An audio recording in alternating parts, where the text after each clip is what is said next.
नमस्कार। नेपाल टेलिभिजन समाचारमा स्वागत छ। म श्वेता सिन्हा र म सुरेन्द्र पौडेल। सुरुमा प्रमुख समाचार।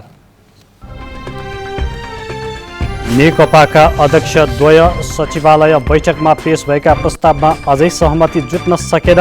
स्थायी कमिटीको बैठक भोलि बस्दै। कोभिड-19 विरुद्धको खोप 20% नेपालीलाई पुग्ने गरी ल्याउने तयारी। खोप ल्याउनेदेखि लगाउने सम्मका लागि 8वटा उपसमिति गठन।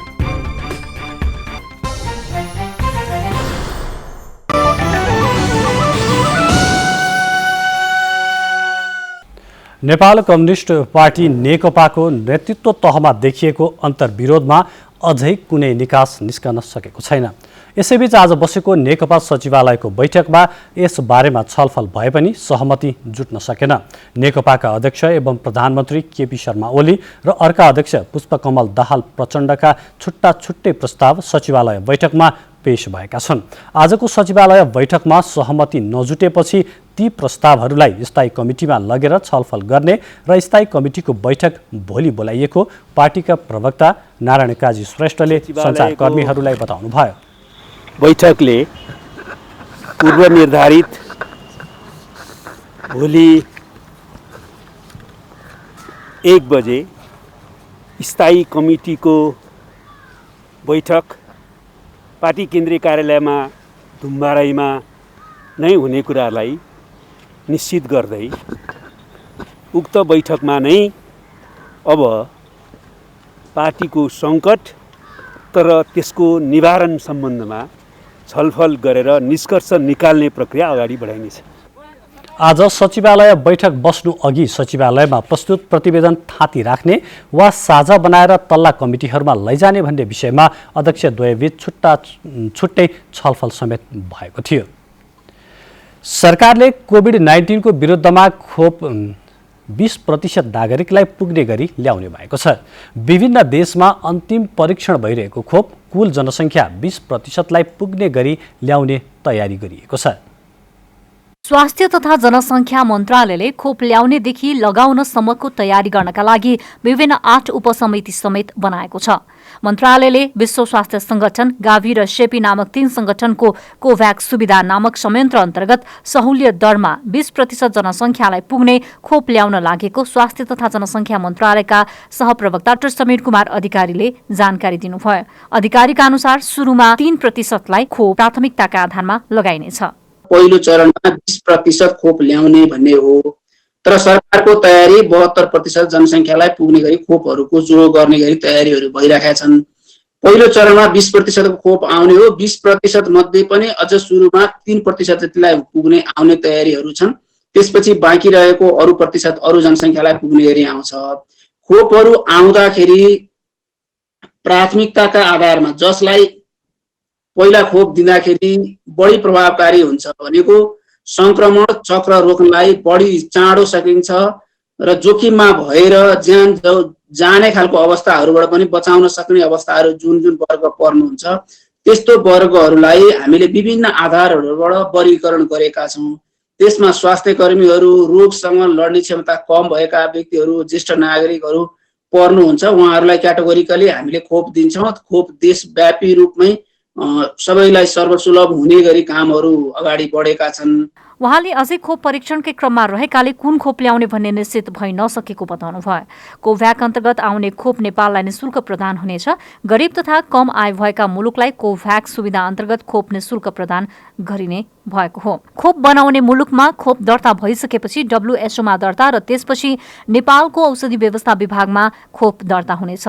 स्वास्थ्य सेवा विभागका महानिर्देशक डाक्टर दिपेन्द्र रमण सिंहको संयोजकत्वमा खोप सचिवालय तथा मन्त्रालयको प्रमुख विशेषज्ञ डाक्टर गुणराज लोहनीको संयोजकत्वमा खोपको सचिवालय पनि गठन गरिएको छ। मन्त्रालयका सहप्रवक्ता अधिकारीका अनुसार खोपका लागि आवश्यक रकम, खोप ल्याइसकेपछि भण्डारण, खोप सुरुमा कसलाई दिने, खोप कसरी दिने भने स्वास्थ्य कर्मीलाई तालिम जस्ता कामहरू भने भइरहेका छन्। उहाँले खोप ल्याउनका लागि विभिन्न कूटनीतिक नियोगसँग पनि छलफल भइरहेको जानकारी दिनुभयो। व्यावसायिक रूपमा उत्पादन सुरु भइसकेपछि त्यो खोपहरू विकसित, अविकसित, अल्पविकसित, विकासोन्मुख सबै देशहरूमा समूहन पहुँच सबैले पाउने गरी पहुँच पुर्याउनका लागि विश्व स्वास्थ्य संगठन लगायतका खोपमा काम गर्ने अन्तर्राष्ट्रिय निकायहरूले कोभ्याक्स फेसिलिटी भनेर एउटा अभियान सुरु गर्नुभएको छ। त्यसमा त्यो खोपहरू उत्पादन भएपछि क्रमशः जान सुरु गर्छ। त्यो अभियानमा जान सुरु गरेपछि त्यो अभियानले सबैतिर खोपहरूलाई पुर्याउन सुरु गर्ने हो। त्यस्तो अवस्थामा सबैतिर जाँदाखेरि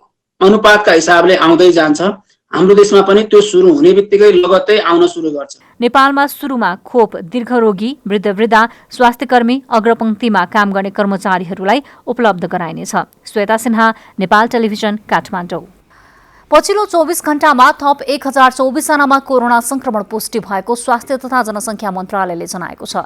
यो सँगै नेपालमा कोरोना संक्रमितको कुल संख्या 2,39,885 पुगेको छ। देशभरि सक्रिय संक्रमितको संख्या भने 14,255 छ।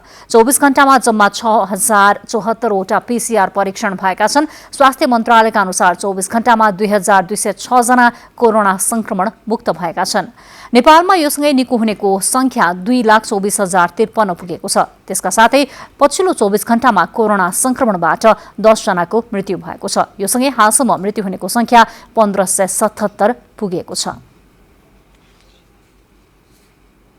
बन्दाबन्दीको 8 महिनापछि आजदेखि नियमित पर्वतीय उडानहरू सुरु भएका छन्। कोभिड-19 संक्रमणका कारण प्रभावित मुलुकको पर्वतीय उडान औपचारिक रूपमा आजबाट खुलेको हो। कोभिड-19 महामारीका कारण विदेशी पर्यटक नभए पनि आन्तरिक पर्यटकलाई लक्षित गर्दै निजी क्षेत्रका ठूला वायुसेवा कम्पनी बुद्ध एयर र एटी एयरलाइन्सले पर्वतीय उडान सुरु गरेका हुन्। बुद्ध एयरले आज ATR-72 र 2 थान ATR-42 जहाज मार्फत 3 वटा उडान गरेको छ।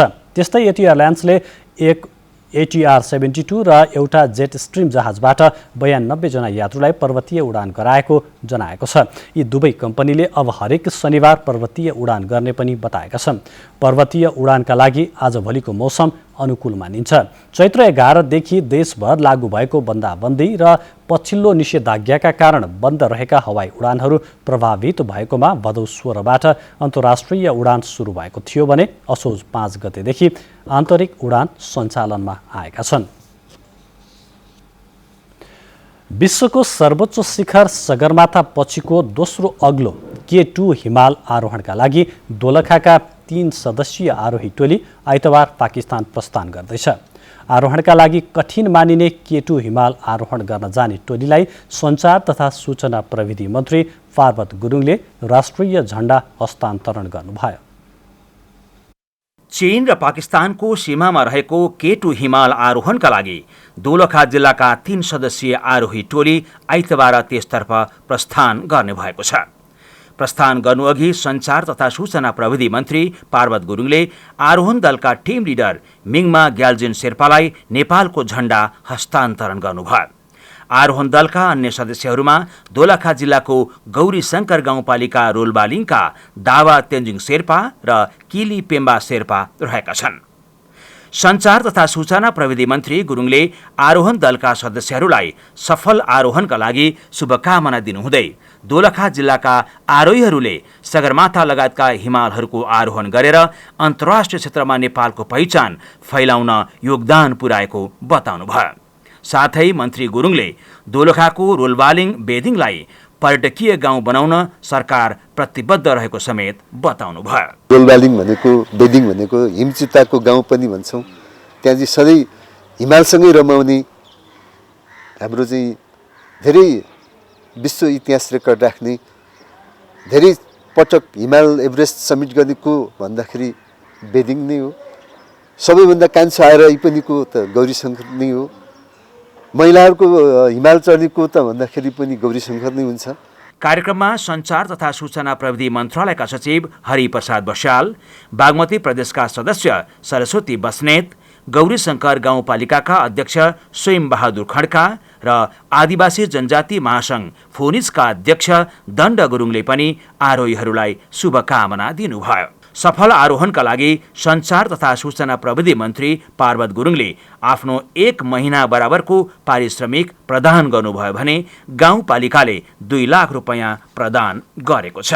यसैबीच आरोहण दलका टोली नेता मिङमा ग्याल्जिन शेर्पाले नयाँ कीर्तिमानका लागि आफूहरूले जाडोको समयमा केटु हिमाल आरोहण गर्न लागेको जानकारी दिनुभयो। हिउँदयामा चाहिँ अहिलेसम्म विश्वको कसैले गर्न सकेको छैन अनि यसमा चाहिँ वर्षैपछि धेरै धेरै टोलहरू गइरहन्छ यो चढ्नका लागि, तर अहिलेसम्म त्यो कसैले सफलता हासिल गर्नु पाएको छैन। अनि यसपालि हामीले चाहिँ अब हाम्रै एउटा नेपाली दाजुभाइ एउटा टिम भनेर एउटा टोली भनेर हामी जन लागेको, अनि भोलि चढिहाल्यो भने चाहिँ विश्वमा पहिलो चढ्ने चाहिँ हामी हुन्छौँ। दोलखाको रोलबालिङ बेदिङ गाउँ सगरमाथा आरोहीहरूका लागि चर्चित गाउँको रूपमा मानिन्छ। त्यस गाउँका आरोहीहरूले मात्रै विभिन्न समयमा 344 पटक सगरमाथाको आरोहण गरिसकेका छन्। केटु हिमाल विश्वको सर्वोच्च शिखर सगरमाथा पछिको दोस्रो अग्लो हिमाल हो। यसको उचाइ 8611 मिटर रहेको छ। केटु हिमाल आरोहणका लागि कठिन हुनाले यसलाई क्रूर पर्वत पनि भनेर चिनिन्छ। यसैगरी सञ्चार तथा सूचना प्रविधि मन्त्री पार्वत गुरुङले गौरी शङ्कर हिम श्रृङ्खलाको उपत्यकाका लागि तयार पारिएको नयाँ ट्रेकिङ पदमार्ग रोलबालिङ सर्किट ट्रेकको श्रव्य दृश्य सार्वजनिक गर्नुभयो। स्थानीय हिम आरोहीहरूको संस्था माउन्ट एभरेस्ट समिटर्स क्लबले नयाँ ट्रेकिङ पदमार्गको अध्ययन अनुसन्धान गरी तयार पारेको हो। क्यामेरामा विनय देसारका साथ मनोहरी थापा, नेपाल टेलिभिजन, काठमाडौँ। कोरोना महामारीका कारण चैत 11 गतेदेखि बन्द रहेका विराटनगरको सीमावर्ती जोगबनी नाका खोल्ने तयारी सुरु गरिएको छ। आउँदो पौष 1 गतेदेखि मुख्य नाका नै खोल्ने गरी सीमा क्षेत्रमा हेल्थ डेस्क स्थापना गर्न लागि हो। यसका लागि विश्व स्वास्थ्य संगठनको सहयोगमा विराटनगर महानगरपालिकाले सीमा क्षेत्रमा हेल्थ डेस्क सञ्चालन गर्ने तयारी गरेको छ। सरकारले मङ्सिर 30 गतेसम्म अन्तर्राष्ट्रिय सीमा बन्द गरेका कारण जोगबनी नाका बन्द रहेको छ। तर भारतले भने एकतर्फी रूपमा नेपालतर्फको सीमा खोलेको छ। स्थानीयहरूले खुला सीमाको फाइदा उठाउँदै नाका छेउछाउबाट आवतजावत गर्दै आएपछि सीमा नियन्त्रणमा समस्या हुँदै आएको मोरङका प्रहरी उपरीक्षक सन्तोष खड्गाले जानकारी दिनुभयो। अथवा हाम्रो रानीको नाकाबाट आउँदाखेरि त्यो हेल्थ डेस्कलाई प्रयोग गर्दै आयो भने एक त संक्रमण नेपालतर्फ भित्रेको नभित्रेको पनि थाहा हुने भयो भनेदेखि दायाँबाट आउने मान्छे पनि कन्ट्रोल हुने हुँदा त्यसले चाहिँ हाम्रो शान्ति सुरक्षा जनशक्ति परिचालन लगायतको कुराहरूमा चाहिँ सहज हुन्छ। हेल्थ डेस्कमा नेपाल भारत आवतजावत गर्नेको तथ्याङ्क राख्नुको साथै स्वास्थ्य चेक जाँच गरिने बताइएको छ। अर्घखाँचीको 61वटा वडामध्ये 29वटा वडामा जग्गाधनी दर्ता प्रमाण पूर्जा वितरण गरिएको छ। चालु आर्थिक वर्षमा थप 8वटा वडाहरूमा नाप जाँच सम्पन्न गर्ने र 12वटा वडाहरूमा जग्गाधनी दर्ता प्रमाण वितरण गर्ने सरकारको लक्ष्य रहेको छ। जिल्लामा सशस्त्र द्वन्द्वका बेला जग्गाको नक्सा र श्रेष्ठता नष्ट भएपछि नयाँ प्रमाण पूर्जा दिएको हो। सशस्त्र द्वन्द्वका समयमा नक्सा र श्रेष्ठताबिन बनेका अर्घाखाँची वासीहरूले आफ्नो जग्गा धनी दर्ता प्रमाण पूर्जा पाउन थालेका छन्। करिब 16 वर्ष अगाडि सदरमुकाम सन्धिखर्कमा आक्रमण हुँदा जिल्लामा रहेका नाप नक्सा सम्बन्धी सम्पूर्ण कागजातहरू जलेर नष्ट भएका थिए। नक्साबिन अर्घाखाँचीमा विशेष नापी कार्यालय 2068मा स्थापना भए पनि नयाँ निर्देशिका बमोजिम 2072बाट नाप जाँच सुरु गरिएको थियो। ग्राफिकल र डिजिटल प्रविधिबाट आफ्नो नाप जाँच अगाडि बढाएको विशेष नापी कार्यालयबाट जग्गा धनी दर्ता प्रमाण पूर्जा प्राप्त गरेका स्थानीयहरू हर्षित बनेका छन्। जनताले दुःख नपाउन्, सुलभ होस् भन्ने खालको उहाँहरूको देशको नापी विशेष नापी शाखाको कार्यक्रम अति राम्रो। देश विज्ञान गर्न पनि हाम्रो जग्गा राम्रो भयो, हामी खुसी छौँ। सुविस्ता भयो, जनतालाई सबै कुरा राम्रो भयो। हजुरहरूले चाहिँ घर घर आएर पूजा दिनुभयो, सब कुरा हजुरको राम्रो मान्यो। जग्गाको नाप नक्साको प्रगतिका लागि जग्गा धनी मोही सदियारको उपस्थिति महत्त्वपूर्ण हुने भन्दै भूमि लगत पुनः स्थापना कार्य अभियानका रूपमा अगाडि बढेको विशेष नापी कार्यालयका प्रमुख नापी अधिकृत खिमबहादुर राणाको भनाइरहेको छ। अन्य बाँकी रहेको जुन ठाउँहरूमा हामीले जग्गा नाप जाँच गर्न बाँकी रहेको छ, अब गर्ने क्रममा छौँ। जम्मा 61वटा वडाहरू रहेको अर्घाखाँचीमा अघिल्लो आर्थिक वर्षमा 45वटा वडाहरूको नाप जाँच सम्पन्न भई हालसम्म 29वटा वडाहरूमा जग्गा धनी दर्ता प्रमाण पूर्जा वितरण भइसकेको छ। चालु आबमा थप 8वटा वडाहरूमा नाप जाँच सम्पन्न गर्ने र 12वटा वडाहरूमा जग्गा धनी दर्ता प्रमाण पूर्जा वितरण गर्ने लक्ष्य लिएको विशेष नापी कार्यालयले एकै दिन पाणिनी गाउँपालिकाको 2वटा वडाहरूमा पूर्जा वितरण कार्य सम्पन्न गरेको छ। मुक्तिनाथ भुषाल, नेपाल टेलिभिजन, अर्घाखाँची। सञ्चार तथा सूचना प्रविधि मन्त्री पार्वत गुरुङले अपाङ्गता मैत्री नीति निर्माण गर्न सरकार प्रतिबद्ध रहेको बताउनु भएको छ। बाल अपाङ्ग टेवा संस्थाले काठमाडौँमा आयोजना गरेको व्हील चेयर वितरण कार्यक्रममा सञ्चार मन्त्री गुरुङले राज्यको हरेक क्षेत्रमा अपाङ्गता मैत्री पूर्वाधारका साथै आवश्यक नीति निर्माण गर्न सरकार प्रतिबद्ध रहेको बताउनु भएको हो। सरकारले अध्यादेश मार्फत सामाजिक सुरक्षा ऐन संशोधन गरेको जानकारी दिनुहुँदै उहाँले आवश्यकता अनुसार अन्य कानुनहरू पनि तर्जुमा गरिने जानकारी दिनुभयो। कार्यक्रममा 58 जनालाई आधुनिक प्रविधियुक्त व्हीलचेयर वितरण गरिएको थियो। एकल महिनाको क्षेत्रमा होस् त्यो कुरोलाई सुधार गर्नको निम्ति चाहिँ भर्खरै अध्यादेश मार्फत मन्त्री परिषदले सामाजिक सुरक्षा ऐनको संशोधन गरेको पनि मैले तपाईलाई शुभ समाचार पनि यहाँको बीचमा राख्दै हामी हरेक क्षेत्रमा हाम्रा नीतिहरू बाधक रह्यो, ऐनहरू बाधक रहे, अरू केही हाम्रा कार्यक्रमहरू बाधक छ भने पनि त्यसलाई संशोधन गर्दै हामीले अपाङ्गता मैत्री वातावरण सिर्जना गर्ने सोचबाट अगाडि बढौँ। नुवाकोट जिल्ला अस्पताल त्रिशुलीले मानसिक रोगको सेवा दिन सुरु गरेको छ। विदुर नगरपालिका 9मा रहेको अस्पतालमा नुवाकोट र रसुवाका साथै धादिङको उत्तरी भेगका सर्वसाधारणको उपचार हुँदै आएको छ। प्रत्येक महिनाको दोस्रो सोमबार मानसिक रोग विशेषज्ञबाट सेवा प्रवाह सुरु भएको अस्पतालका अध्यक्ष अर्जुन प्रसाद न्यौपानेले जानकारी दिनुभयो। उहाँका अनुसार नुवाकोटको जिल्ला अस्पतालबाट मानसिक सेवा प्रवाह गर्नका लागि मानसिक अस्पताल लगनखेल र जिल्ला अस्पताल त्रिशुली बीच सम्झौता समेत भएको छ। यसैबीच अस्पताललाई 100 शय्यामा स्तरोन्नति गर्ने प्रक्रिया पनि अघि बढाइएको छ। आज डिसेम्बर 5 अर्थात् अन्तर्राष्ट्रिय स्वयंसेवक दिवस। नेपालमा भने महिला स्वास्थ्य स्वयंसेविकालाई प्रोत्साहन र उच्च सम्मान प्रदान गर्दै यो दिनलाई महिला स्वास्थ्य स्वयंसेविका दिवसको रूपमा मनाइएको छ। कोरोना संक्रमण रोकथाम तथा नियन्त्रणमा महिला स्वास्थ्य स्वयंसेविकाको भूमिका के छ त हेरौं कोरोना केयर।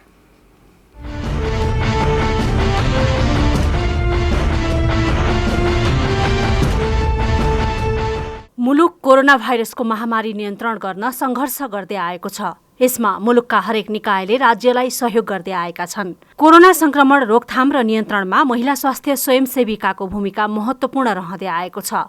देशभरका टोलटोलमा रहेका 51,420 जना महिला स्वास्थ्य स्वयंसेविका कोरोनाबारे सचेतना फैलाउन सक्रिय रहँदै आएका छन्। महिला सामुदायिक स्वास्थ्य स्वयंसेविकाहरू अहिले देशभरि 51,420 करिब 52,000 संख्यामा उहाँहरू कार्यरत हुनुहुन्छ र उहाँहरू पहिला पुरानो संरचना गाविस हुँदाखेरि प्रत्येक वडामा उहाँहरूको उपस्थिति रहेकोले उहाँहरूले अहिले कोरोनाको रोकथाम तथा सचेतना प्रवर्धन काममा महत्त्वपूर्ण भूमिका उहाँहरूले निर्वाह गर्नुभएको छ। महिला स्वास्थ्य स्वयंसेविकाहरूले दिनदिनै टोल टोलमा घर घरमा पुगेर कोरोनाबारे समुदायलाई जागरुक बनाउने मात्र होइन, अस्पताल, एम्बुलेन्स, स्वास्थ्यकर्मी लगायतबारे जानकारी दिने गरेका छन्। अहिले हामीले एक व्यक्ति र अर्को व्यक्ति बीचको दूरी 2 मिटर, कम्तीमा 2 मिटर हुनुपर्छ भन्ने त्यो र घर बाहिर जाँदा अनिवार्य रूपमा मास्कको प्रयोग गर्नुपर्छ। त्यस्तै अब नियमित रूपमा साबुन पानीले मिची हात धुनुपर्छ वा त्यो उपलब्ध नभएमा सेनिटाइजरको प्रयोग गर्नुपर्छ भन्ने जुन सन्देश छ अहिले कोरोना रोकथामको लागि, त्यसमा उहाँहरूको भूमिका एकदम महत्त्वपूर्ण रहेको छ। उहाँहरूले फोनबाट, एसएमएसबाट र व्यक्तिगत भेटघाट वा कुनै कार्यक्रमहरूमा उहाँहरूको उपस्थिति भयो भने उहाँहरूले यो सन्देश दिइराख्नु भएको छ। शहरी क्षेत्रमा रहेका महिला स्वास्थ्य स्वयंसेविकाहरूले त होम आइसोलेसनमा बसेकाहरूलाई सहयोग समेत गर्ने गरेका छन्। स्थानीय तह र ओडाहरूसँग समन्वय गरी कन्ट्याक्ट ट्रेसिङमा पनि उनीहरूले सहजीकरण गर्ने गरेका छन्। यो सँगै सामाजिक भेदभाव हटाउन र संक्रमितलाई परेका समस्या समाधान गर्न उनीहरू तल्लीन हुने गरेका छन्। होम आइसोलेसनमा बसेका व्यक्तिहरू जसको अरू कोही मान्छेहरू छैनन्, त्यो व्यक्तिहरूको सहजीकरण गर्ने काम पनि गर्नुभएको छ। उहाँहरूलाई केही पसलबाट केही सामानहरू ल्याइदिनु पर्यो भने त्यो काम पनि उहाँहरूले त्यसमा सहयोग गर्नुभएको छ। त्यस्तै अरू पनि उहाँहरूलाई केही सेवा चाहियो, केही अप्ठ्यारो भयो भने त्यसमा पनि उहाँहरूले सहजीकरण गर्ने काम गरिराख्नु भएको छ। त्यस्तै अब उहाँहरूले स्थानीय तह र वडासँग समन्वय गरेर contact case investigation and contact ट्रेसिङमा पनि उहाँहरूले सहजीकरण गर्नुभएको छ। कन्ट्याक्ट ट्रेसिङ टिमलाई उहाँहरूले त्यो मान्छेको घर कहाँ हो, त्यो त्यसमा कसरी जाने, के गर्ने, त्यो धेरै कुराहरूमा पनि उहाँहरूले सहजीकरण गरेको अवस्था देखिया छ। देशभरका प्रत्येक वडामा मात्र होइन, टोलटोलमै महिला स्वास्थ्य स्वयंसेविकाहरू परिचालित भएका छन्। ग्रामीण भेगका हरेक जसो नागरिकले महिला स्वास्थ्य स्वयंसेविकाको सहयोग लिएका छन्। शहरी क्षेत्रमा महिला स्वास्थ्य स्वयंसेविकाको सहयोग चाहिएमा स्थानीय स्वास्थ्य संस्था वा वडा कार्यालयमा सम्पर्क गरेर लिन सकिने व्यवस्था मिलाइएको छ। प्रत्येक वडामा पहिला पुरानो संरचना अनुसार नै वडामा हुनुहुन्थ्यो भने त्यो बेलाको गाविसमा कम्तीमा 9 जना हुनुहुन्थ्यो। अहिले चाहिँ वडामा उहाँहरूको संख्या त्यही रूपमा अहिले पनि कायम रहेको छ। त्यो कारणले हरेक टोलमा समाजमा उहाँहरू हुनुहुन्छ र त्यहाँका स्थानीय वासीहरू महिला स्वास्थ्य स्वयंसेविकाहरू को हुन्, कहाँ बस्नुहुन्छ, त्यो उहाँहरूलाई त्यसको बारेमा जानकारी छ।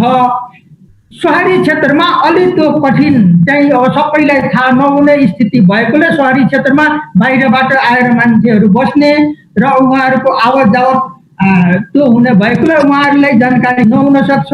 तर महिला सामुदायिक स्वास्थ्य स्वयंसेविकाहरू प्रत्येक स्थानीय स्वास्थ्य संस्था, वडा कार्यालय र स्थानीय तहसँग समन्वय गरेर उहाँहरूले काम गरिराख्नु भएकोले उहाँहरूको बारेमा जानकारी सबै अब समुदायमा धेरै सबै मान्छेहरूलाई छ र कसैले पनि महिला सामुदायिक स्वास्थ्य स्वयंसेविकाहरूको बारेमा जानकारी लिन स्थानीय स्तरमा उहाँहरूले चाहनुभयो भने उहाँहरूले जानकारी पाउनुहुन्छ। त्यो गाह्रो काम छैन। कोरोना संक्रमण बारे जनचेतना फैलाउन महिला स्वास्थ्य स्वयंसेविकाको भूमिकाको प्रशंसा भएको छ।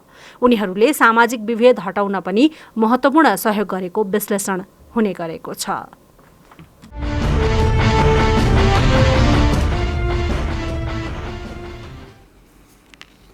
स्पेनको बार्सिलोना स्थित 33 तल्ले टावरमा 20 वर्षीय युवक डोरी बिना नै भयानक तरिकाले चढेको दृश्य आज त्यहाँका मानिसले मुटु ढुकढुक पार्दै हेरेका छन्। जर्ज किङ नाम गरेका ती 20 वर्षीय युवकले गगनचुम्बी अकबर टावर चढेका हुन्। ती बेलायतीले गत वर्ष लन्डनको यस्तै गगनचुम्बी भवन पनि चढेका थिए। कोरोना महामारीले चाडपर्व मनाउन नपाएका मानिसलाई आफ्नो कलाले रोमाञ्चित बनाउने आफ्नो आशा रहेको किङले बताएका छन्।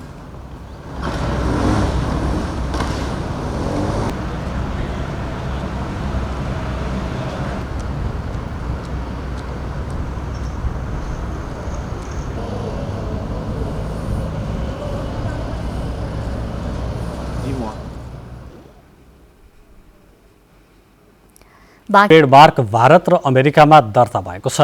ट्रेडमार्क लागू गरिएपछि नेपाली उद्योगीलाई सहभागी हुन चिया तथा कफी विकास बोर्डले 2 महिना अघि आह्वान गरी अन्तर्राष्ट्रिय बजार विस्तारको काम सुरु गरेको थियो। भारत र अमेरिकामा ट्रेडमार्क दर्ता गरेसँगै व्यवसायीले अब नेपाली चियाको व्यावसायिक चिन्ह प्रयोग गरेर ती देशहरूमा चिया बिक्री गर्न पाउने भएका छन्। 4 महिना अघि इलामको सूर्योदय नगरपालिकामा घोषणा गरिएको नेपाली चियाको ट्रेडमार्क भारत र अमेरिकामा दर्ता भएको छ। चिया खेती भएको 157 वर्षपछि घोषणा गरिएको नेपाल क्वालिटी फर हिमालयन नामको ट्रेडमार्क लिने उद्योगीको संख्या पनि 12 पुगेको छ। ट्रेडमार्क लागू गरिएपछि नेपाली उद्योगीलाई सहभागी हुन चिया तथा कफी विकास बोर्डले 2 महिना अघि आह्वान गरी अन्तर्राष्ट्रिय बजार विस्तारको काम सुरु गरेको थियो। बोर्डले भारत र अमेरिकामा नेपाली चियाको ट्रेडमार्क दर्ता गरेसँगै व्यवसायीले आफ्नो देशको लोगो प्रयोग गरी सोझै बिक्री गर्न पाउनेछन्। सम्पूर्ण प्रक्रिया पूरा गरी दुवै देशले लोगो दर्ता भएको आधिकारिक सूचना दिएको र प्रमाणपत्र आउने प्रक्रियामा रहेको चिया तथा कफी विकास बोर्डका कार्यकारी निर्देशक डाक्टर विष्णु भट्टराईले बताउनुभयो। 12वटा उद्योगीले ट्रेडमार्क पाइसक्नुभयो। भारत र अमेरिका पछि चियाको उच्च बजार रहेको चीनमा बोर्डले ट्रेडमार्क दर्ताको प्रक्रिया थालेको छ। चीन र नेपाल सरकारको सरकारी तहमै सम्झौता गरी ट्रेडमार्क दर्ता गर्न प्रक्रिया अघि बढेको हो। भारतीय बजारमा भर पर्नुपर्ने नेपाली चियाको ट्रेडमार्क तेस्रो मुलुकमा दर्ता पछि नेपाली चिया सोझै पठाउन सक्ने भएपछि व्यवसायीले पनि राहत महसुस गरेका छन्। विक्रम सम्वत 1920 मा इलाम चिया बगानबाट खेती सुरु भएको नेपाली चियाको ट्रेडमार्क कार्यान्वयनले चिया उद्योगीसँगै व्यवसायमा पनि उत्साह ल्याएको छ। सुजन तिमल सिन्हा, नेपाल टेलिभिजन, प्रदेश नम्बर 1, इलाम। हवस् त यसका साथै समाचार बुलेटिन यही सकियो। बुलेटिनबाट हामीलाई बिदा दिनुहोस्। नमस्कार।